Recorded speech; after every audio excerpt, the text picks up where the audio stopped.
Good evening, folks. And tonight we're going to talk about a war that occurred, the War of 1812 version, before we get on to the Civil War. Now, we talk about Colonel Dudley, taking a charge to the left.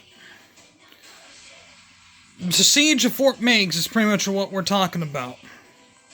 General Henry Proctor and his group of Indians, of Shawnee Indians of Tecumseh, technically, wanted to take Fort Meigs after already winning at Detroit. Michigan pretty much were taken over. The state of Michigan were already taken over. They had one thing to do. Proctor wanted to head down south into Ohio, pretty much will take Ohio over and just move eastward, and pretty much will head down south. They're like it was nothing. So, with that being said, with over 1,600 troops, regulars, and 1,200 militia, that is for the Americans, while the British had 433 regulars and 462 Canadians. Now, the encampment, now we go across the Maumee River, which is where this was all taken up by, near Perrysburg, Ohio, which is way up north by Toledo region. The Maumee River, which was a very unique area. The British cannons were across the Maumee on the north side of the river. And over by Fort Miami, actually I'll show you the map. Right here's the map. Right here, Fort Miami, British headquarters, and here's the British encampment. And over here, Indians waiting on the attack of, and over here are British Indians doing a frontal attack on Fort Meigs. While Colonel Green Clay, here's Colonel Clay, who sent troops up here. Colonel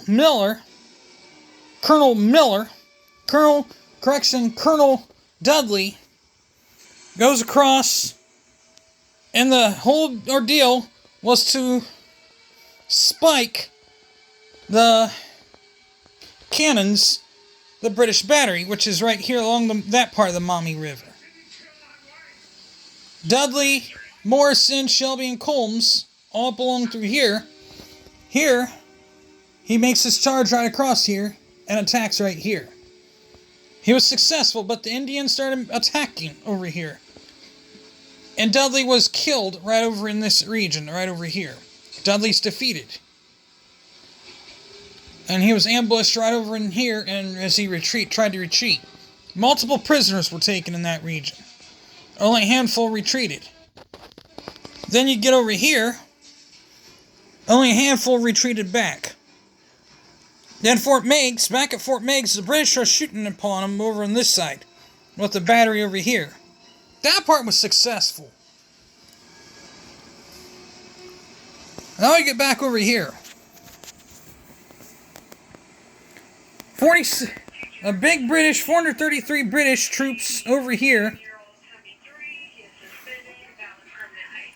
with Miller charging over here, and he takes fire from another general, from Proctor and some troops over here. He takes heavy fire, but he takes 41 British prisoners, kills 14, and kills 19 Indian warriors while en route back to Meigs. And successively retreats back to Meigs on that charge, while spiking cannons over there too. All cannons are spiked. They don't have a single cannon left to not be charged. All cannons are spiked. Boswell, on the other hand, assisted him right over there.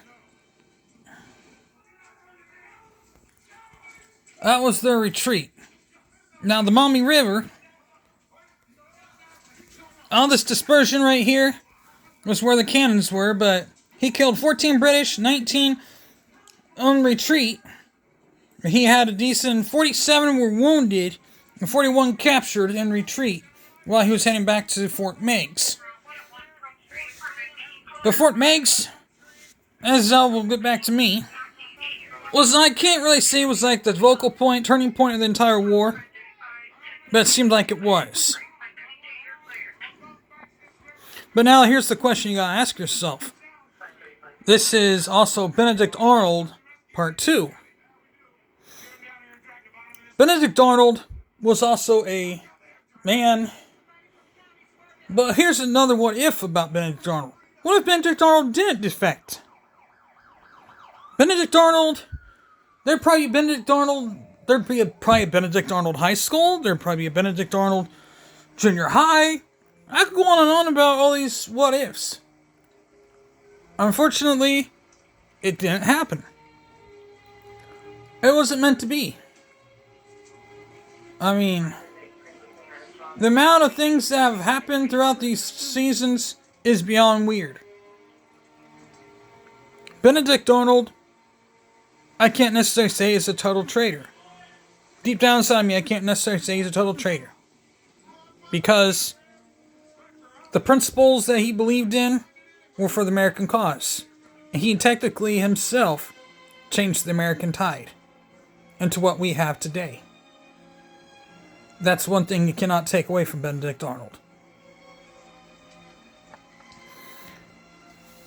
And yet, no one really can explain that. But yet, he'd be known as the hero of the war. If Horatio Gates was killed, he'd be the one that'd be known as the hero because he led the charge. And believe me, he'd be getting all the recognition in the whole world if that was the case. He would be getting the recognition.